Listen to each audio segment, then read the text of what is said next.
What's up, guys? Today we're going to be taking a look at the three hottest trends in the golf industry right now. We're going to be talking about mini drivers, 7 woods, and zero torque putters. Spoiler alert, I'm a huge fan of all three categories. Let's jump right in.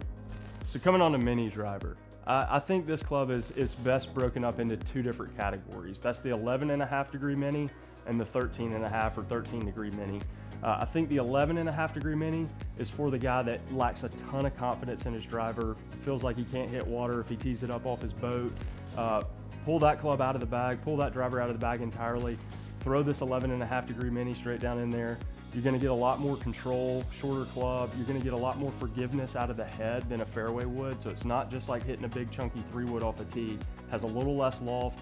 You'd be shocked, you're not gonna give up a ton of distance over your full length driver. You're gonna hit a lot straighter, find a lot more fairways, a lot of good in that. And there's guys that say, look, I love my driver, I hit it great. Not super confident in a fairway wood, particularly off a tee. I think that's where the 13.5 degree comes into play, right? So that it becomes that secondary tee club, keep driver in the bag. In place of 3-wood, maybe look at a 13.5 degree mini driver. You got a tight hole, tight shoot. You gotta find a fairway, whatever the case is. This club's gonna help you do that. It's still gonna go a little bit further than a fairway wood off a tee. It's gonna be a lot easier to hit, a lot straighter than the full length driver. I think these clubs are incredibly useful in a lot of guys' bags. If you're one of those guys out there that say, but Alan, I absolutely stripe my driver and my 3-wood's my favorite club in my bag, maybe it doesn't have a home in your bag. I don't think that it has a home in every single golfer's bag. I do think this is a club that's a little bit slept on, and I think a lot of people could benefit greatly from either the 11.5 or the 13.5 in their bag, depending on what their use case is. I think I always say this, right? It's incredibly important to go lay hands on the stuff, hit it for yourself, find the gapping that works for you, find the club that suits the need that you're trying to fill. But ultimately, I think these clubs are a valuable weapon for a lot of guys in their golf bags. Now let's talk about these high-lofted fairway woods. Moving on to the 7-wood or high-lofted fairway woods. From this point forward, anytime I say 7-wood, just know that 9-wood, 11-wood, and so on is also covered in this same regard. If you're a guy that struggles with height and spin, you're a guy that can't hit a hybrid, the flight's too piercing, maybe they're a little too draw biased for you, you struggle with long irons, you don't have the speed to get it up in the air, whatever the case is, these clubs are the ultimate in forgiveness, the ultimate in height. Ease of use is a 10 out of 10. You're seeing a ton of these on tour, so don't think that they're just for old guys or guys that don't have a ton of speed. That is not the case anymore. These clubs are incredibly forgiving. They send it to the moon. They come down as steep as a wedge. They're really quite incredible in terms of forgiveness. If you're looking for that 4-iron replacement, you're looking for that hybrid replacement, you just lost all confidence in it, I'll tell you what, this club is an absolute breeze to hit off the deck. You can peg it up with this. I recommend pegging it up low because you're going to get plenty of height regardless. Yeah, I think I do a lot of these in fittings, and the thing that I hear more so than any other club I fit, is I put a guy in a 7-wood or a 9-wood, whatever, and they come back and they say, man, that thing's my secret weapon. I feel like I can't miss with that thing. If I'm ever in trouble at all, I'm reaching for my 7-wood. And I think that's pretty solid feedback. I think guys this tends to be the favorite club in any given golfer's bag.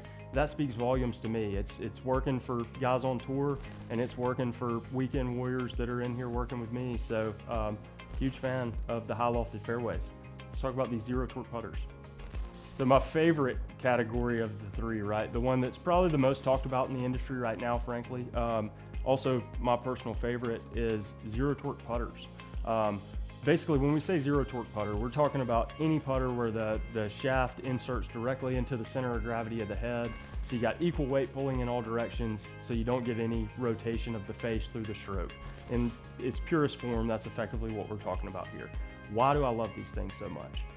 They help more golfers hit it where they're trying to hit it on the green. I think that's a big thing with putting. You can read a green great, you can match speed great. If you can't hit it where you're looking, you're not gonna make a lot of putts. This is technology that I see helping guys more often than not hit it where they're trying to hit it on the green, and that alone makes me a huge fan. I use one personally. I've been in one for a while, but a huge chunk of guys get better immediately when I put one of these in their hand. I'm not biased towards them. I just like what works for guys, and I see this category of golf club helping more golfers than anything else. I think you'll hear one of two opinions generally online. The first one is zero torque is a hoax. No putters are actually zero torque, all this stuff. I'll tell you my experience in these fittings, I just don't believe that to be true. I see it helping a huge amount of golfers. The other thing I hear is that every single golfer on earth should be putting with a zero torque putter. I actually happen to disagree with that one too. It's right for a lot of guys, doesn't mean it's right for everybody. I do see guys that are better putters with a more traditional platform. I just see this helping a ton of guys. So until that changes or until they come out with something better, I'm always gonna wanna see you hit a zero torque when I do a putter fitting with you. And if that's where we wind up, great. We'll only wind up there because there was evidence that it made you a better putter. If you're rolling it where you're looking, you're hitting the ball good, you're hitting it end over end, it's doing what you want it to do, and most importantly, it's going in the hole, pretty good evidence that that's the technology you should take a look at. You know, if that's not the case, then hey, stick in your traditional plumber's neck. I'm good with that too. Those putters have been making a lot of putts for a really long time for a reason. It's all great stuff. We always say this, come put hands on the stuff, see what's right for you, see what's right for your stroke. You'll figure it out. Nobody, you know, if it's working for you, nobody should have to sell it to you. You should know that it's right for you, right? So anyway, guys, that is a look at the 3 hottest trends in the golf industry today. Thank y'all so much for watching, and yeah, we'll see y'all soon.